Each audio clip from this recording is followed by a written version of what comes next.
If I may, if I could have everyone's attention, please. If I could have everyone's attention, we're going to have to get started.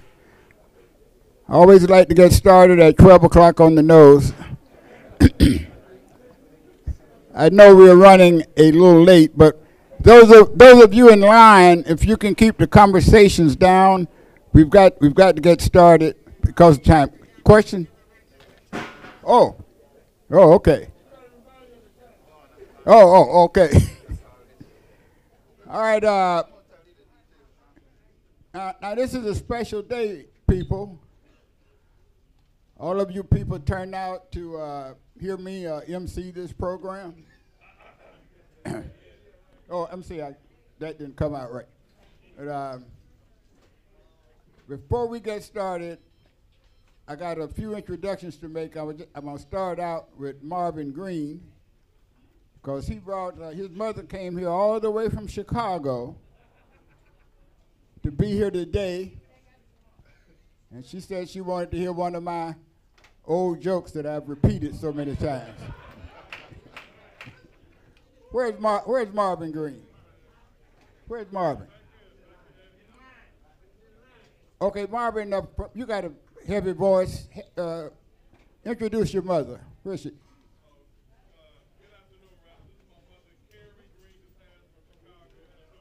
All right. Now a couple of special things are happening here today. We also have the newly elected president of the Florida A&M University National Alumni Association, Mr. Curtis Johnson.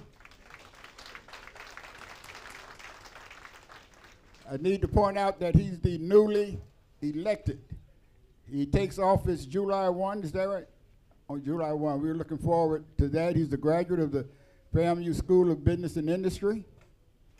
And Vaughn Wilson told me he learned a lot, Curtis did, from Vaughn when they were in SBI together. That right, Vaughn?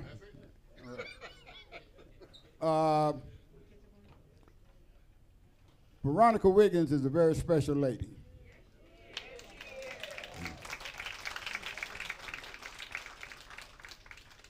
She's one of the greatest coaches in the history of Florida A&M University. She's one of the greatest women in the history of Florida A&M University. So, we have a few of her former players here. Coach, I didn't play softball because I was a baseball man. Yeah. They're the same. All right. Well, before we get started, we're going to, there's a special relationship between Vaughn Wilson and Coach. So I'm going to ask Vaughn, you ready now? Come up and tell us a little bit who this lady is. Well, I got to start off by congratulating Curtis, because I never would have thought, years ago in SBI, Dean Mobley put me in charge of the travel group. She had businesses within SBI. And my vice president was Curtis. And neither did we know that in taking that assignment, we'd be picking up CEOs weekly from IBM, DuPont, from every major Fortune 500 company. And we had a pretty good time. And from then, I always knew that Curtis was a smart guy. He was a task-oriented guy. And so I was glad to support him, and glad he is the president of FAMU National Alumni Association. As far as Coach Wiggins, the first thing she did when she walked in the door is blame me. The whole time we worked together, every time we had an interview or something, she would always blame me. She used to run from reporters. She's a humble person, so she doesn't like the spotlight that way. So I knew today would be a little uncomfortable, which is why I stayed in the background, let Mr. Jackson do all the work, but I knew I was going to get blamed in the end anyway, so I accept that. But before she comes up, I do want to share this story. I never could get her to tell me about herself. So the way that I got Coach Wiggins to tell me about herself was I rode on the bus with her in the softball team going to FAU to a softball tournament. And she usually they have the same seating order all the time. And I asked her assistant coach before we got on the bus to move, because I'm gonna sit next to Coach Wiggins, because I'm gonna harass her the whole way down there for her to tell me who she is. And so on that trip, I learned some interesting things about her that she probably hasn't told many people or anyone. First off, she went back all the way. I got so comfortable that she told me about how she was born. So you all familiar with that roundabout circle in the middle of Monticello? Well, they were on the way to Tallahassee trying to get to the hospital, but they couldn't get to Tallahassee, so they stopped on that circle and called a doctor there, and she was born in a doctor's office right over in that area, so in that circle. So when you drive by that circle, you know there's some Coach Wiggins history with that. And another thing is she actually didn't come to FAMU, Tallahassee, to go to FAMU to go to school. She actually came up here to work. And thank God for all of us, some of her friends encouraged her to take some classes, take one class, and then she fell in love and she met mentors on campus, and so she continued to get her degree at FAMU. So thank God for those good friends that encouraged her to come to FAMU, and to this day, she is the #1 HBCU softball coach in the history of softball by a long margin. She won over 730 games. The next closest coach to her is Bethune-Cookman's coach, but she took 9 years and went to Maryland, so those don't count as far as HBCU wins. So her HBCU wins are 430. So that's how far she's almost halfway to Coach Wiggins. So I don't think her record of HBCU wins will be eclipsed.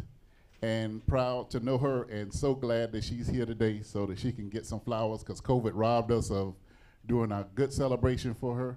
So great to see some of her former players. They were fierce. And if there's one thing I miss about the MEAC softball tournament was the best black college tournament, hands down. Good to see you, Coach.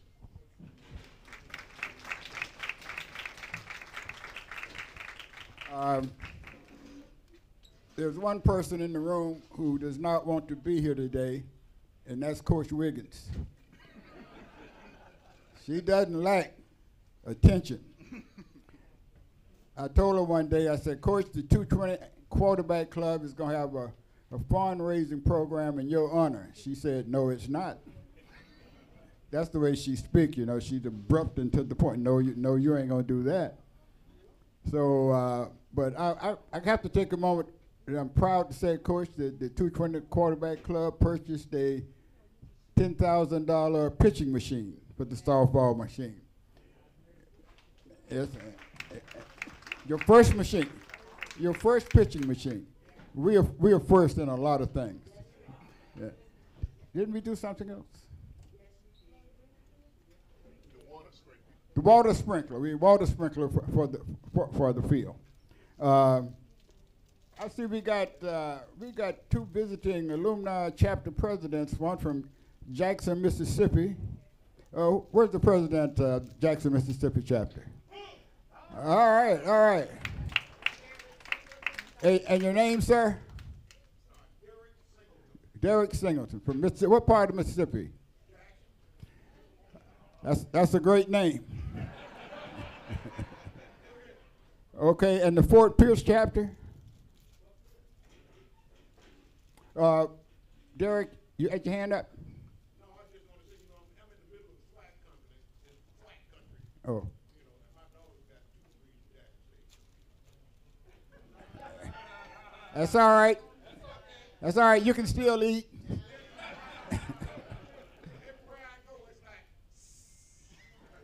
I hear you. Where's the Fort Pierce chapter? Yes, sir. Oh, over here.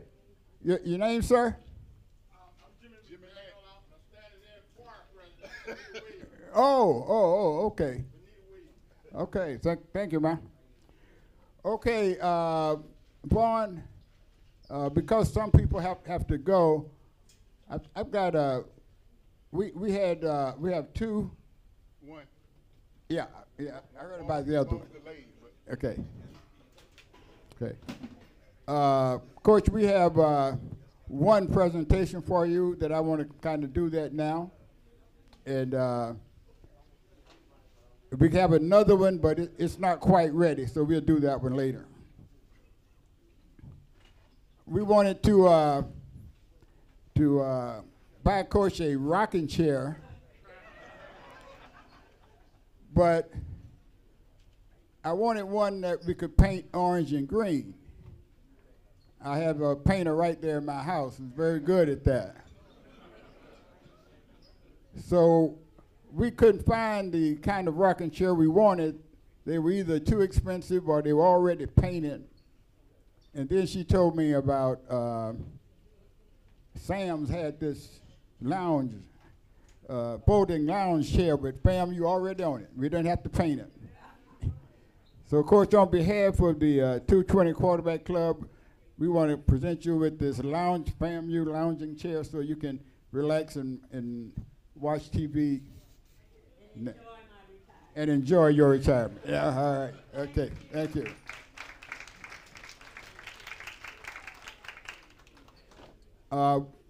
We're going to change things around a little bit because of the time, but where's Hetty Artway?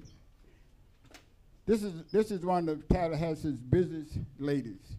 She's a moving and shaker. I got that wrong.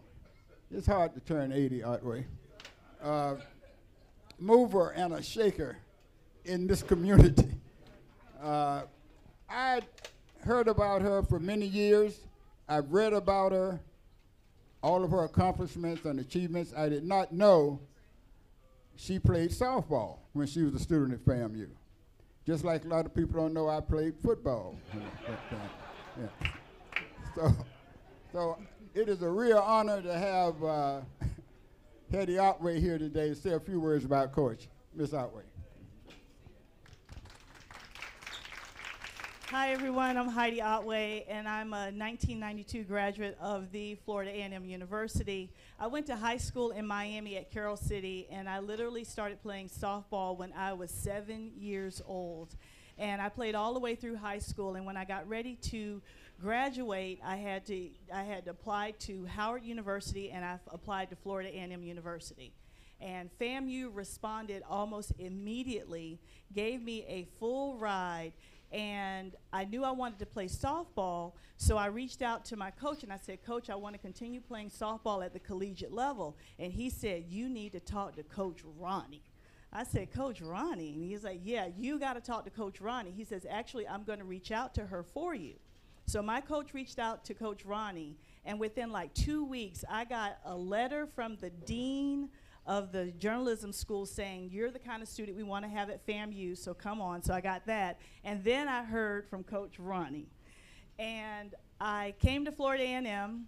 She was my coach. And you ever heard that you don't know how good you are until someone runs you so hard that you break down and you cry and you figure I'm not good at this, and then you wake up and realize that you learn things in that process?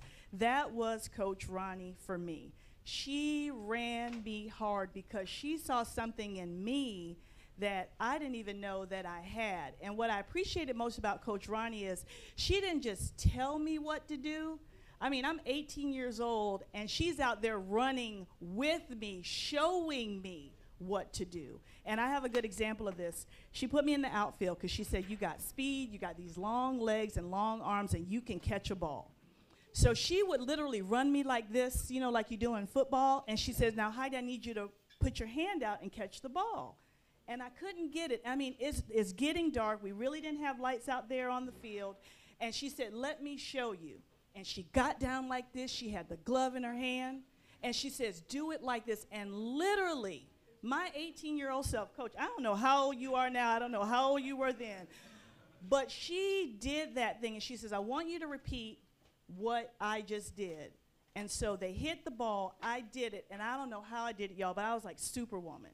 I caught that dang ball. And my confidence level went up to a place I'd never been before. And that was because Coach Ronnie had pushed me to be the best that I could be. And she was my coach all through my freshman year. She taught me how to slide into first base. I remember one day she put the slip and slide out in the softball field, and she had us slide and slide and slide. So I literally was like the lead base stealer my freshman year because of Coach Ronnie. And I was a really good bunter, hitter. I mean, she just brought out the best of me. And then she left me, y'all.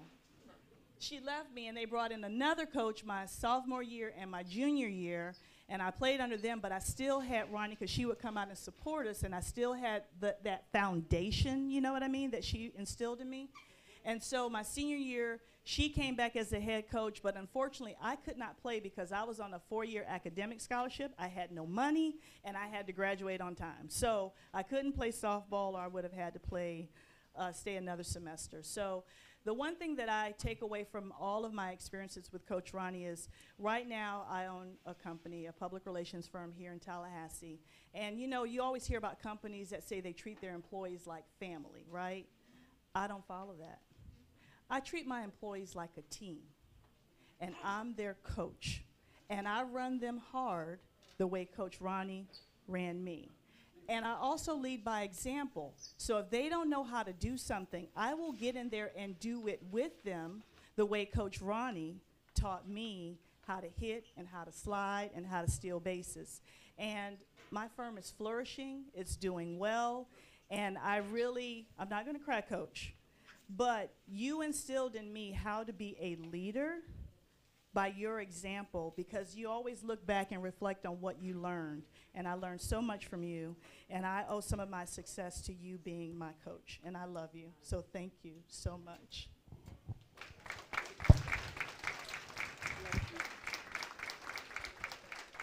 Thank you.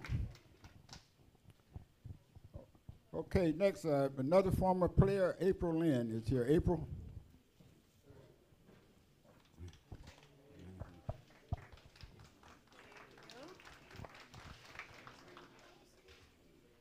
Yes, it's April Granger. April Granger Lynn, but April Granger for my FAMU days. Hey, Coach. I love this lady so much. I met her in 1993. We were playing slow pitch still in high school. FAMU was fast pitch, so I came, and all summer long she taught me how to hit a fast pitch ball, and that's really where our adventure began. But this lady is sweet, but she hard. She fair, but she hard. I said, I don't know what I got myself into. I picked softball because I hate running, like literally hate running. She ran us to death. We had to run like down Bragg, around the post office, and be back in like 15 minutes. And if you couldn't do it, you had to do it again. So we would get up to the dugout and about pass out, about to die. And she was just like, y'all okay? Y'all need a little water? She did not mind. Running hills, running whatever. She said, one thing for sure, we're going to be in shape.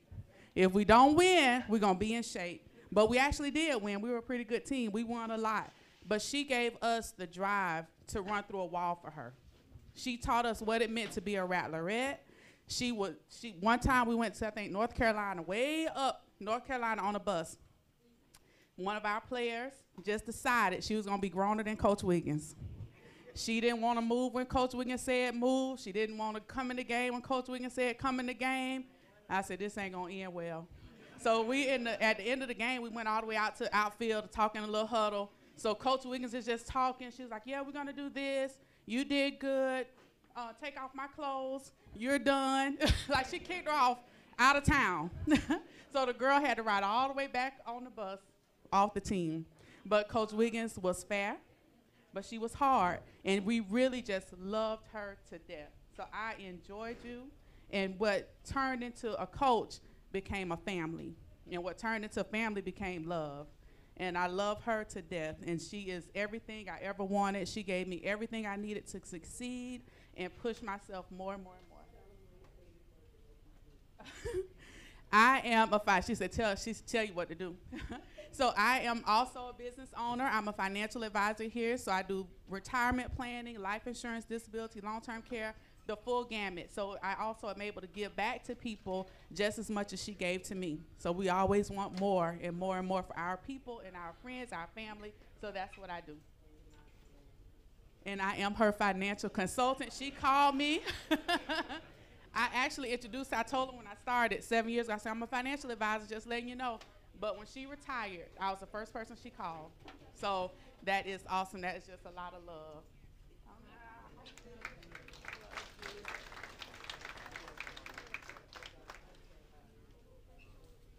When I what? Okay, I'm going to pass the mic. So you want Shireen?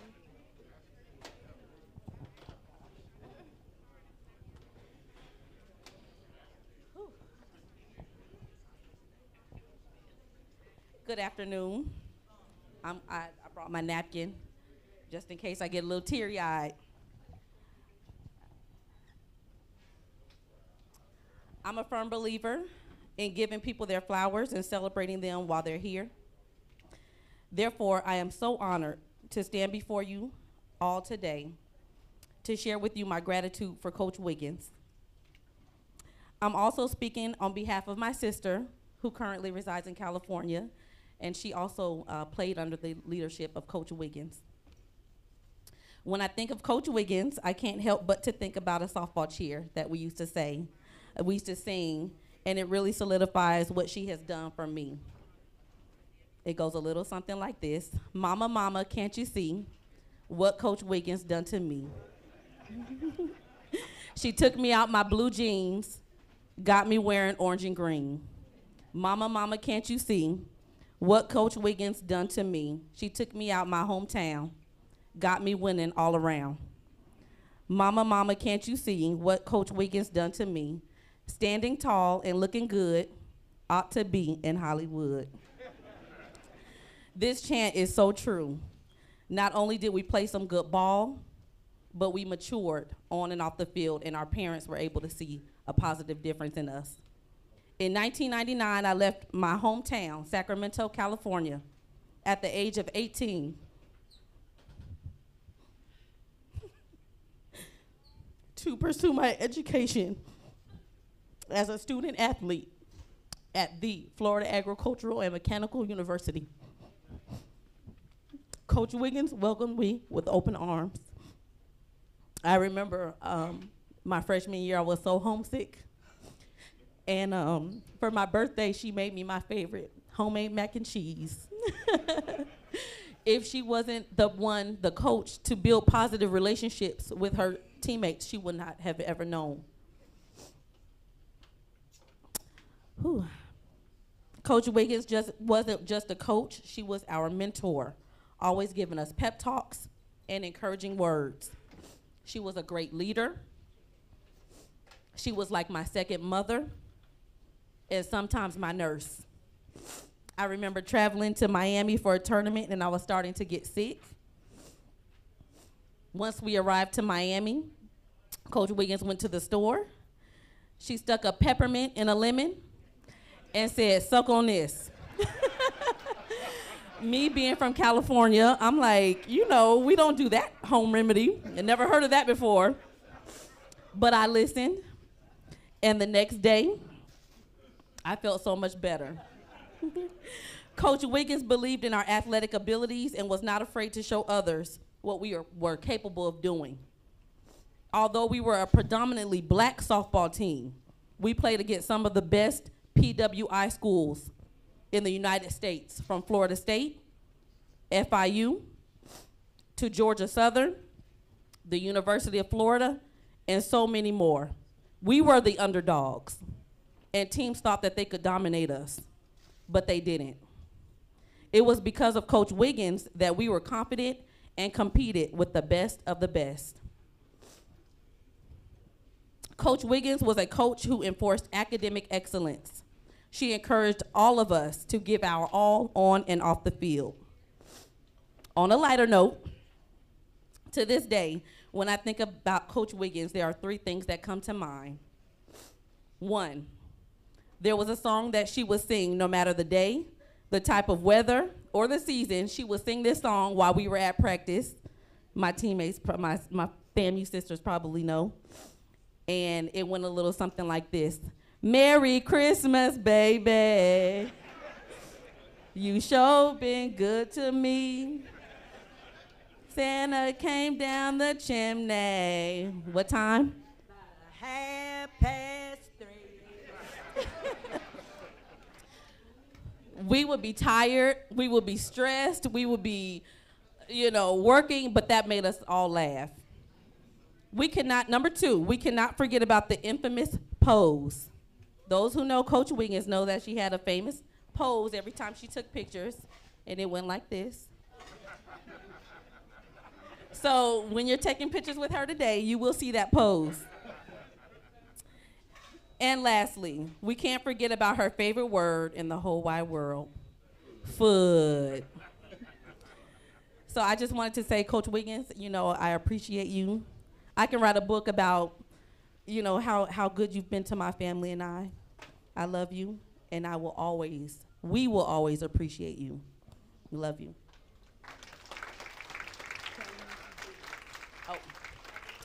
I am an elementary school teacher. I'm also an author, and I have a educational consulting business as well. Thank you. Okay, Raven. Shireen. I'll get there. No problem. Hi, Coach. I love you. Hi, everyone. Good afternoon. My name is Shireen Moore. Oh, okay. My name is Shireen Moore. I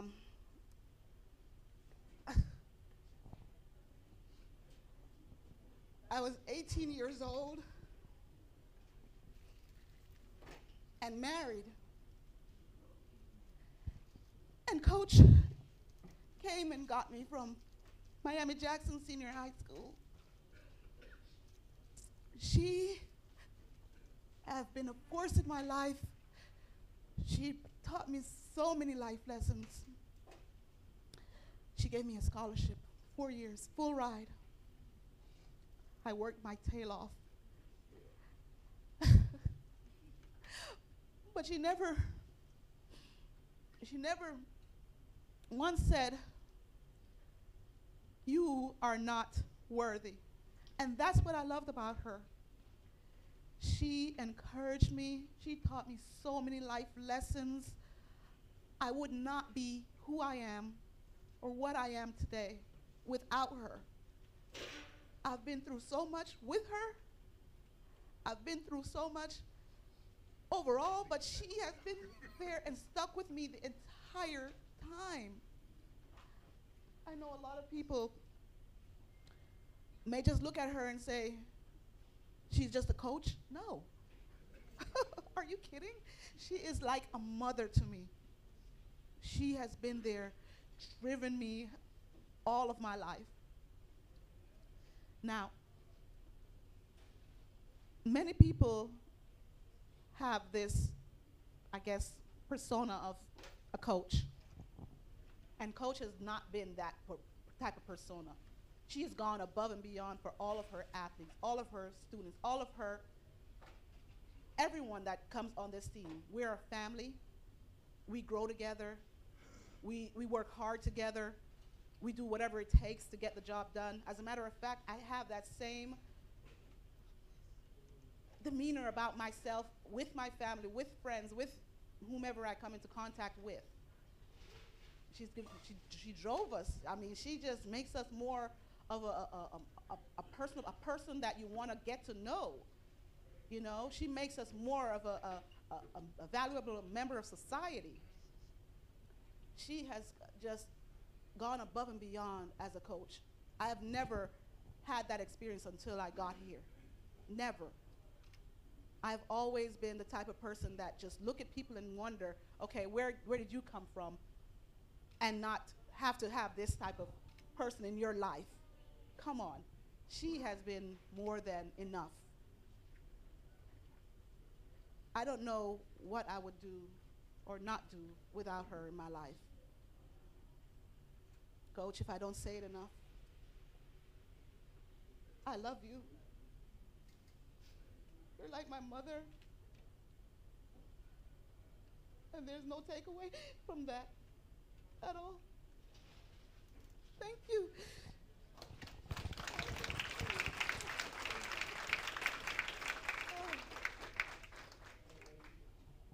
I'm from Jamaica. Lived in Miami. I'm a medical disability program specialist. I work for the disability office, providing disability to everyone across the world, actually. Thank you all.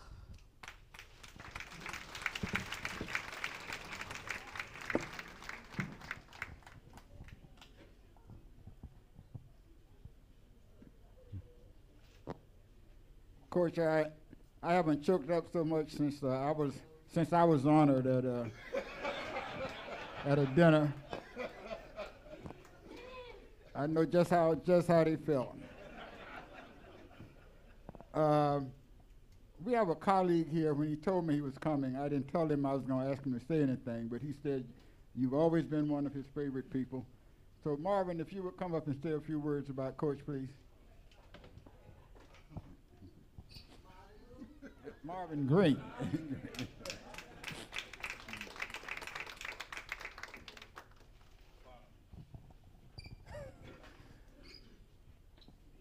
I'll be brief because it's hard to talk about Coach Wiggins and not get emotional. And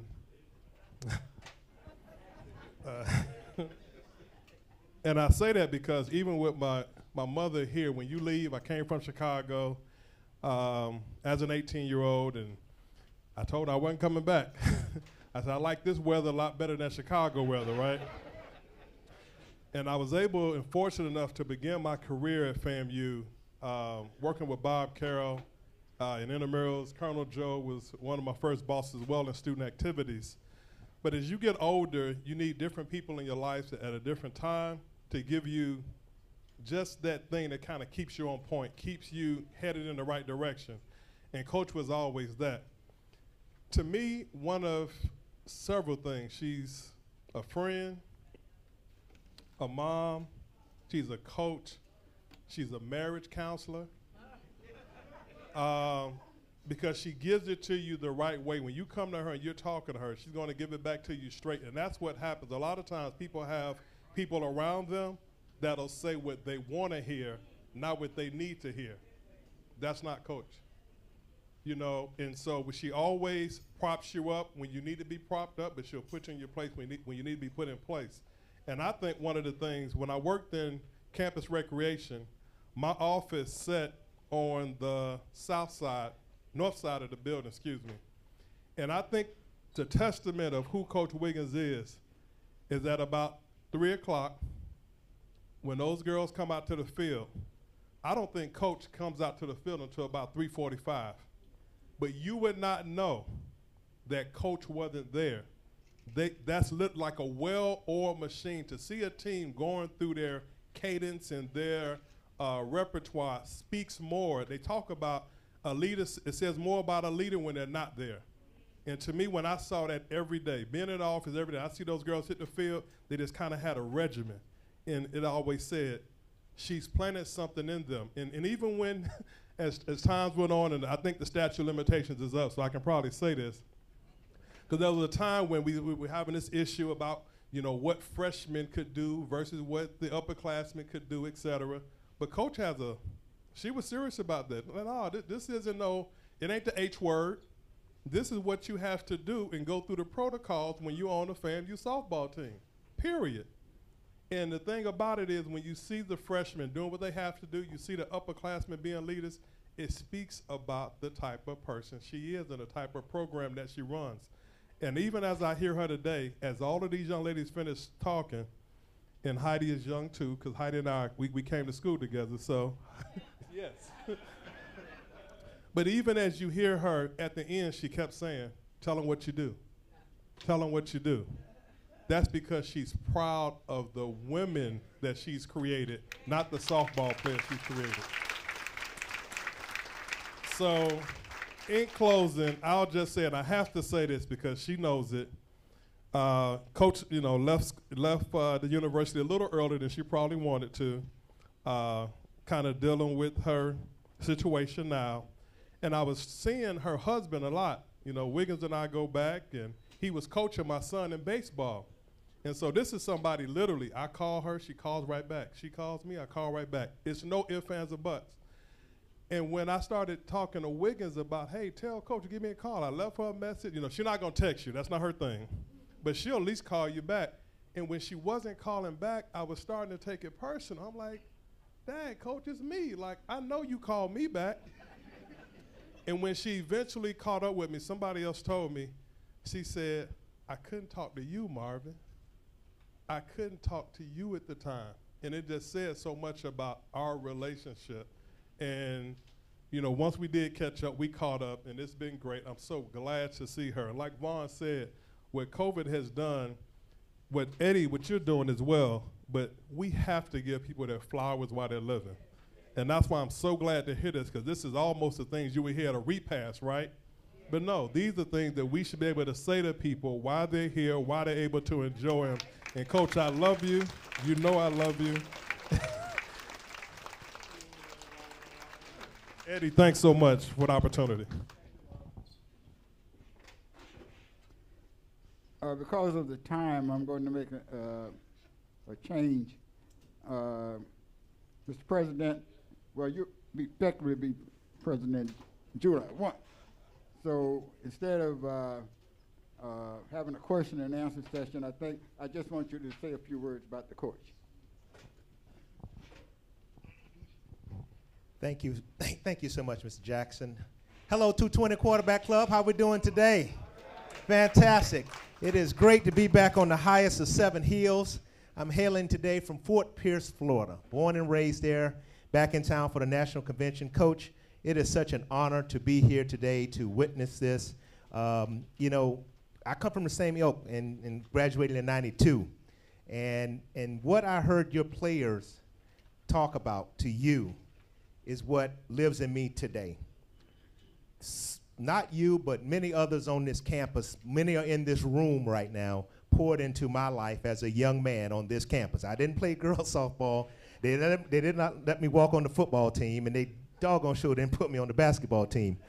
But nonetheless, it's this Rattler spirit. It's this community. It's this town. It's people like yourself.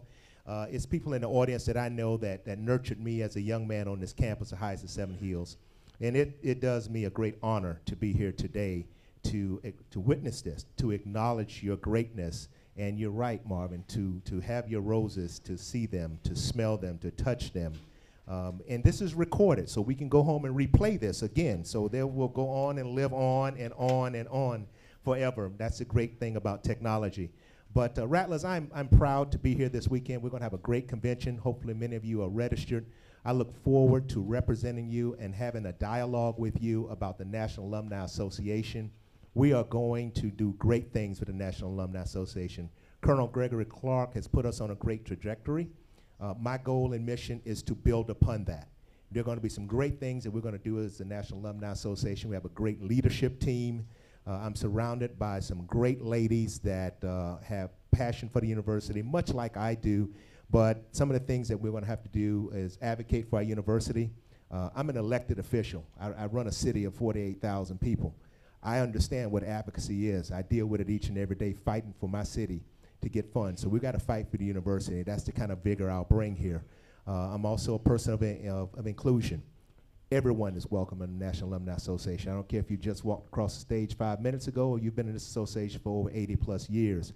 This will be an inclusive environment. We recognize and appreciate the maturity and the shoulders of which we stand upon.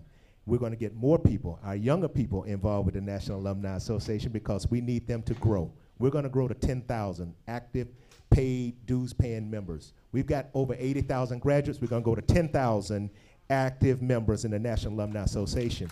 And the reason that we need to do that, the reason we're going to do that, it triples our budget.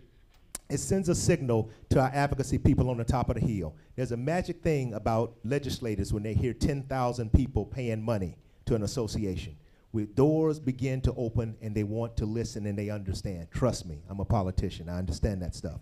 So as I begin to take my seat, I must remind you that July 1 starts the new fiscal year for the National Alumni Association. So I want to count on each and every one of you. I couldn't be your president-elect if I did not stand before you and ask for your commitment to be a part of a National Alumni Association.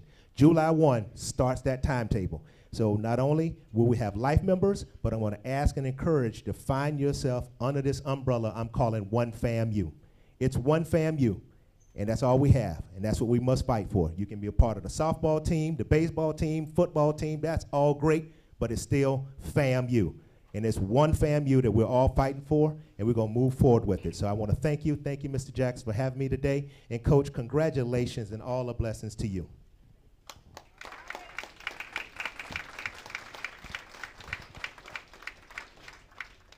Curtis, a few weeks ago, we had a speaker who said, as I begin to take my seat 3 times.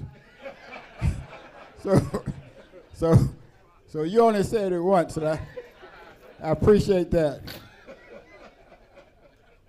Where's our president of our booster club? Oh, here he is. I know you need to say a few words about Coach Wiggins.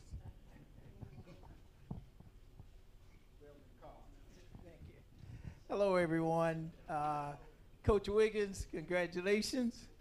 I learned something today that I didn't know. I thought that you were the only FAMU softball coach that there was. But congratulations, and as I told you earlier, I recommend retirement to everybody. But just hang on and wait long enough, and you're going to get there. So congratulations again.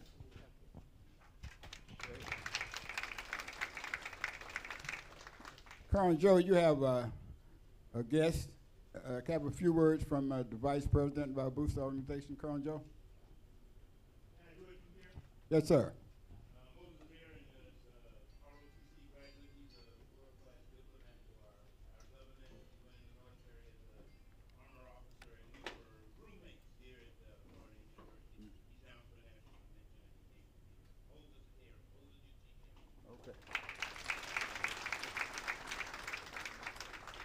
Ms. Hadley? I'm sorry.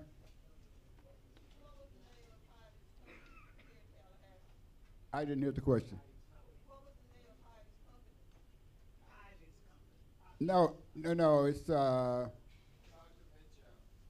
what is it? Salter Mitchell. Salter Mitchell. Yeah, I'm sorry, Mrs. Hadley. You were in direct line there. Oh, okay.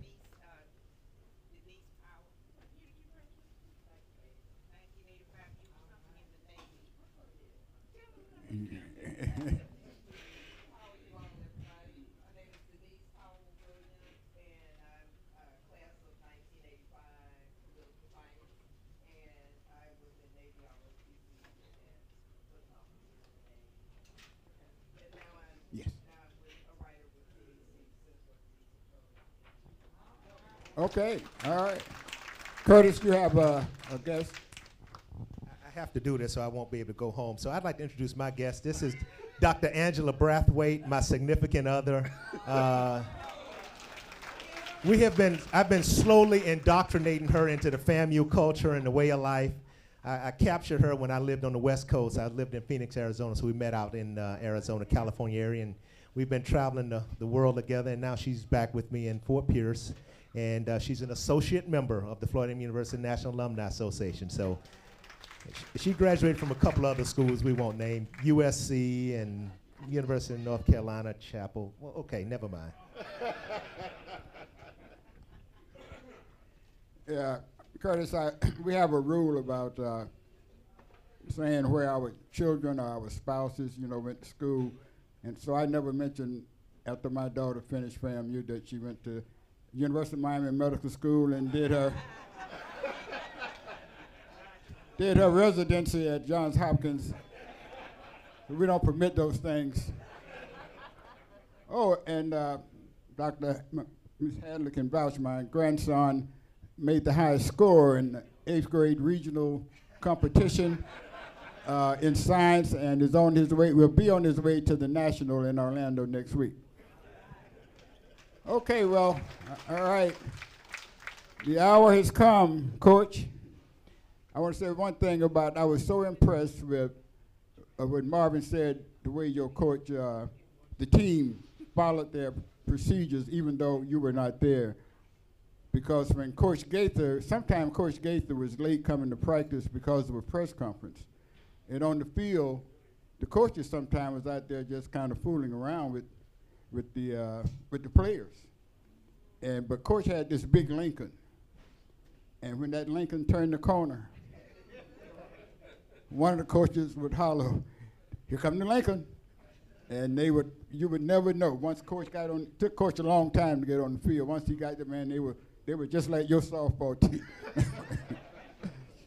But people, the hours at hand, let's have a great round of applause for one of Florida A&M University's greatest coaches, one of FAMU's greatest women, Coach Veronica Wiggins.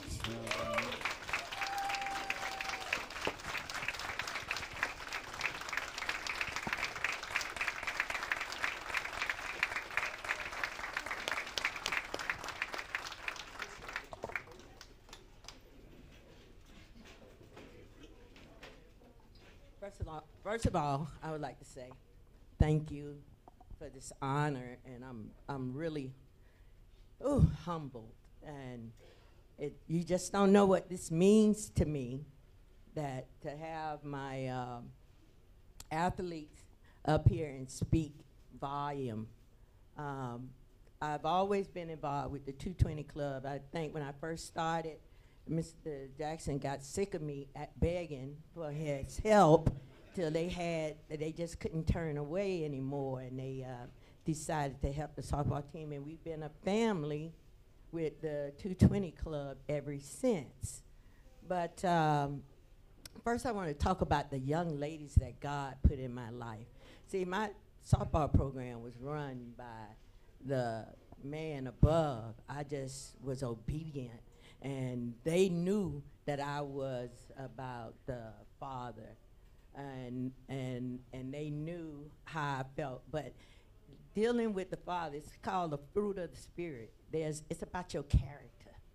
And I was taught that you teach a person how to be a good citizen, a good, genuine person, a person that was faithful, a person that was loyal, a person that had integrity, a person that was honest. And this is all the values we ran on. We were a family, but we knew and depended on each other. And those ingredients was what made us successful. They did work hard. I did not play. I did what I had to do, and I would stop it in a minute. But I was about them. I wanted a program. I did not want a win and loss record. I wanted that they graduate, they came out as a productive citizen, they move and they could walk with their head high, because a black young woman needed that confidence, and that's what they got. They used to get angry at me, and they used to think the ball was my head. And it was okay, and I would tell them to think that, because I used to get some of them so hot and furious that they wished they could do something, but they couldn't. They couldn't. And the love of this game was my passion. And FAMU gave me the opportunity, and I am so grateful to FAMU and the administration I've been up under. As a matter of fact, I've been up under 16 different ADs. But that says something. I'm still here. Hey, that says something. You guys don't know. I was when I was on the field, they brought a joy in me, and I was something else. And when we got to talking and cheering, we were serious. I remember one year with April and we were playing FSU, and it was going to be her 900th win. And they came and brought a cake on our field. But when they left, that cake was in the trash, because they did not win. Am I right, April?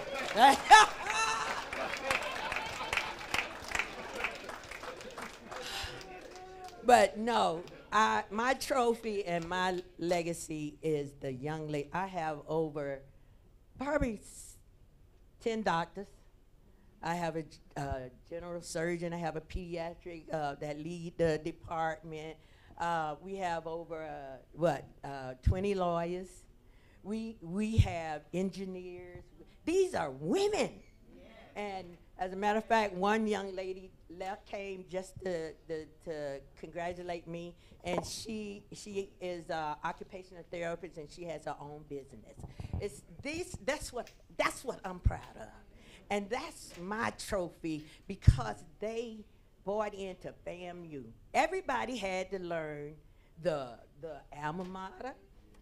I mean, you came and you had to believe in orange and green.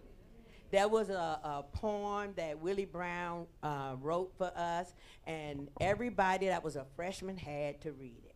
And it's about bleeding orange and green, and that's what we do. And now that I'm on the other side, hey, yeah, I'm gonna come to work, and I am a 220 now. Wednesdays, I will be here, but it's about helping and building a city, building a foundation, building a family. And when I came to FAMU, Coach Lane and Coach Mungeon grabbed me, and they taught me the hubba way. They taught me what it means to be a rattler. And I instilled that from what they did me, because I was a little young girl. When I came here, I had, my mother had 9 children and was single. And I was the oldest girl, so I had a lot of responsibilities. So when I came to FAMU, I didn't go to college because I had to stay home to help my mother. And I did go to junior college because it was in town. But when I came to FAMU, I had been out of school 13 years. And when I was out of school, they decided to go to FAMU.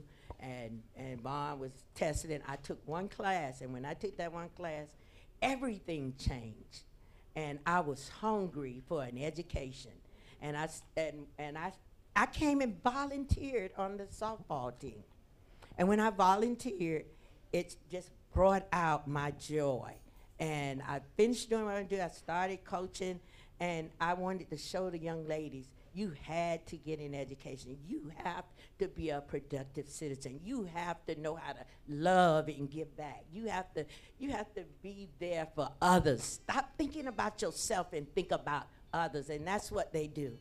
And that's how they did it. And I just wanted to say, you just don't know how much this means to me. They thought I couldn't talk, but I can fool. I got this, and I talk when I get ready.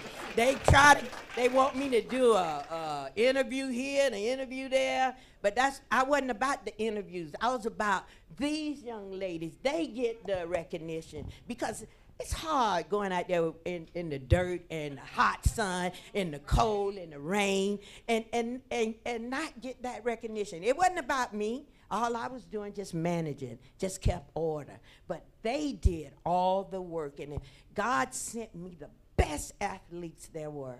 They bought in, and they believed. Oh, because I was a mess sometimes, but they bought in, and they believed. And I really appreciate y'all being there for me. You just don't know how much you guys mean to me. And I love all of you, and I always wish y'all well. And whatever I can do to support them, all they have to do is call me. And then whatever they can do to support me, they'll call me, and I'll call them. But we're a family, and that's what this Rattling town and nation is about. It's about each other and taking care of each other all the way from the beginning to the end. And orange and green is my blood. I love it, and I love y'all, and I really appreciate what you have done today, and I will not forget it. And thank you very much. Thank you, Coach.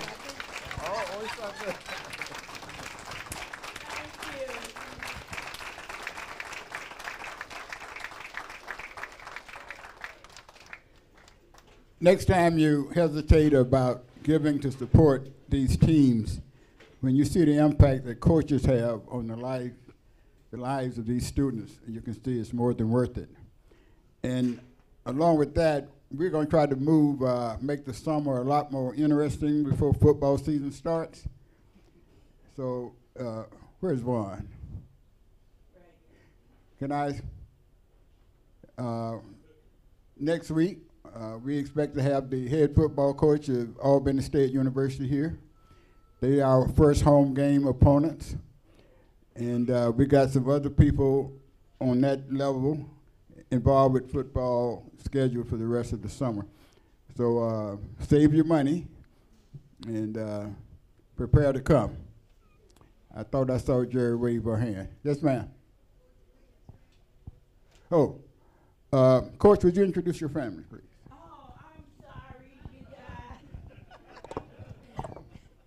I apologize to my family. My baby sister, who thinks she can tell me what to do, is here with her husband. Her name is Loretta Dozier, and his name is Anthony Dozier. As a matter of fact, she runs Dove Bible Club, and she had to go up against the Florida School Board to get Bible study in after-school programs. And now she has 37 schools. And she's on TV. And my next sister is after me, and her name is Denise White. And and her granddaughter is Sparrow Hall. Sparrow, stand up, please. You see that? And Sparrow mother is LaTanya White, and she's here. She also was a professor at FAMU, and she's Dr. White now. And she has her degree, but I've always had family support, and we're there for each other, because with 9 children and and a single parent, we took care of each other. That's what was embedded in us. We're there for each other no matter what. And that's where I learned how to love, is with my siblings. And I had to take care of them, although they made me mad, but they taught me how to love. And from there, I took it and gave it to the softball team. Well, you made us mad too. Yeah, because I run it.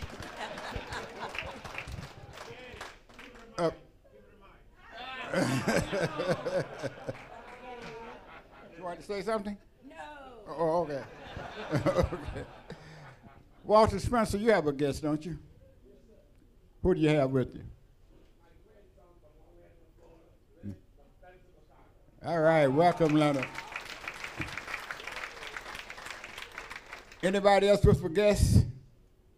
Special guest? Okay, anybody on the floor want to say anything before we close? No comments? We've had it. Who? Oh. Hold on.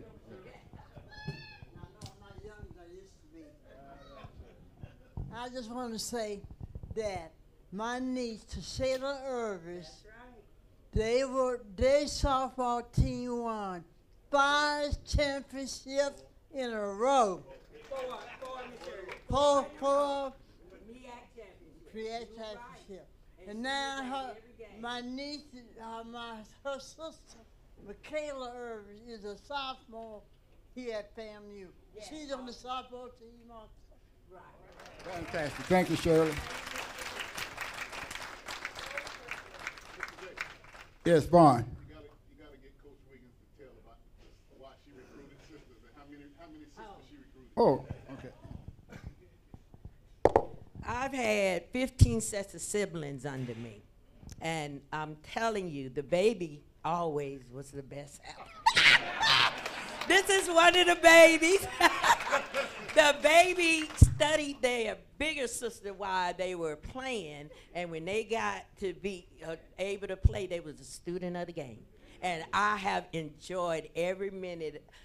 Just like I said, it's been a family, but we've had 15 sets of siblings, and that's big sister and little sister. And I've also had a mother and a daughter.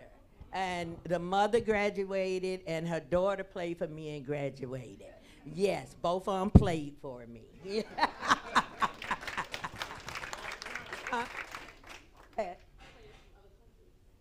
Yes, I've had them from Mexico. I've had them from Colombia. Yes, I've had young Bahamas. Yeah, Jamaica. So, but it's been a family. It's been a joy. That was my passion and my love. It wasn't work. It was just making sure I gave them a good role model and a good example, and they turn out to be productive. And they have. That's why I wanted you to know what all of them do. Thanks again. Thanks again. Okay. Yes. Wilbur.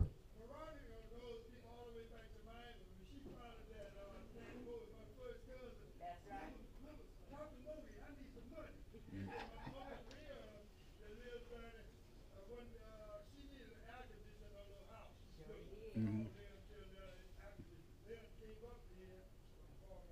And put it in a locker room. That's right, from that more. Curtis, I have an op-ed piece in the Tallahassee Democrat this morning about the Alumni Association. You may want to check it out. I'll sign autographs later. Okay. Okay. If we're yes, just autograph. Wait a minute. I am a lifetime member of the, all right, I just want to make sure I say. Okay, people, if nobody else, Broom? Oh, you were just waving hand? He's still upset because I beat him in chess all the time. Yeah.